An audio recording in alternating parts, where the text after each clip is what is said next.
Okay, so you probably saw the title and thumbnail and thought, what the hell am I even talking about? Because Donkey Kong Bananza releases exclusively on Nintendo Switch 2 in only a couple of days. And yeah, that's still the case, but it was recently revealed in a Nintendo Ask the Developer article that Donkey Kong Bananza originally started as a Nintendo Switch 1 game and was eventually shifted to Switch 2 during development. The same thing happened with Mario Kart World, as it was also revealed in an earlier article that Mario Kart World was originally planned for the Switch 1, but due to the hardware limitations, they were not able to fully realize their vision. So it was moved to Switch 2 to take advantage of the more powerful hardware. And it seems that the same thing is happening with Donkey Kong Bananza. The article starts by going over a brief history of the Donkey Kong series and laying the groundwork for Bananza, also detailing things such as his new character design and just a bunch of stuff like that. However, when we reach the second page, things start to get interesting. The interviewer asks, speaking of what's changed since Super Mario Odyssey, Donkey Kong Bananza is being released as a Nintendo Switch 2 game. Given the development timeline, was it planned as a Switch 2 game from the beginning? This was followed up by a response from Kenta Motokura, I am so sorry if I mispronounced that, who is the producer of Donkey Kong Bananza. He states, we originally began developing Donkey Kong Bananza on Nintendo Switch, but we ran into some challenges. I think it was around 2021 when we started to think about moving development to Switch 2. Daisuke Watanabe, again, I am so sorry if I'm mispronouncing these names, follows this up by saying, we first looked into how we could upgrade what we'd originally built for Switch to take advantage of Switch 2. One of the most obvious improvements was that we could place far more objects in the environment than before. Being able to place more objects in the terrain didn't just enhance the game's visual richness, more importantly,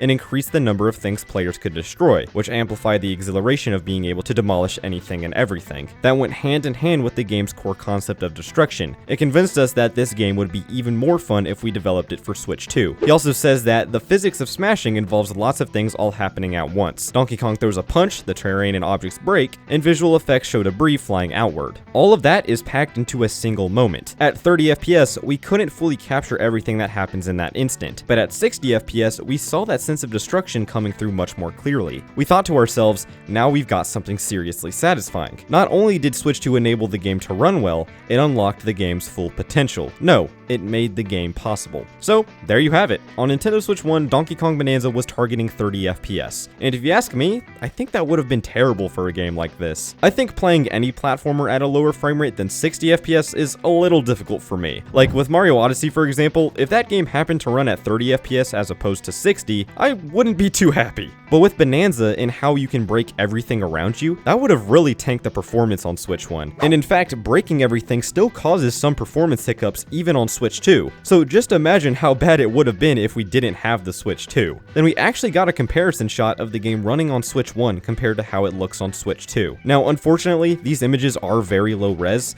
but it's already easy to see the amount of detail in the Switch 2 screenshot that's just not there in the Switch 1 screenshot. Now, of course, these are development screenshots, so the released version may look even better than this. So, right off the bat, we have a couple of UI differences. From the collectible counters to the Bananza power-up graphic thing, to even the fact that the numbers on the Switch 1 are slightly slanted. And Pauline also has her icon on the UI in the Switch 1 version, which is just absent from the Switch 2 version. As for the level of detail, I am just so glad that they decided to make this game for Switch 2 instead. As you can see, the lighting is just so much better, there's a lot more foliage, and overall, it just looks more lively, which is to be expected. Now, I briefly want to bring up the reactions of this image among the fandom and the casual audience. A lot of people are looking at this and are thinking, so they could have ported the game to Switch 1, but they're making us buy the Switch 2 to play it, and I think there are a couple of things wrong with this statement. For one, the article states that the game just wasn't working right on Switch 1, again due to the hardware limitations, so they just had to port it to Switch 2 to even get the game to run properly. And for two, even if they were able to get this game in a playable state on Switch 1, why the hell would they do that? The Switch 2 is the new console, and they would obviously want to take full advantage of that hardware. So why on earth would they want to downgrade the game for Switch 1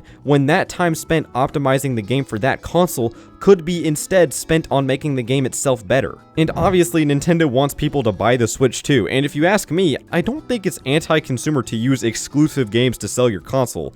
Like, what? The only reason why Metroid Prime 4 and Pokemon Legends ZA are cross-gen releases is because they already promised those games for Switch 1 years back. But anyway guys, I just wanted to talk about this because I thought it was pretty interesting. If you're excited for Donkey Kong Bananza, let me know in the comments down below, and stay tuned for my review on the game. But that's all for me, thank you all so much for watching, and I'll see you all later. Goodbye.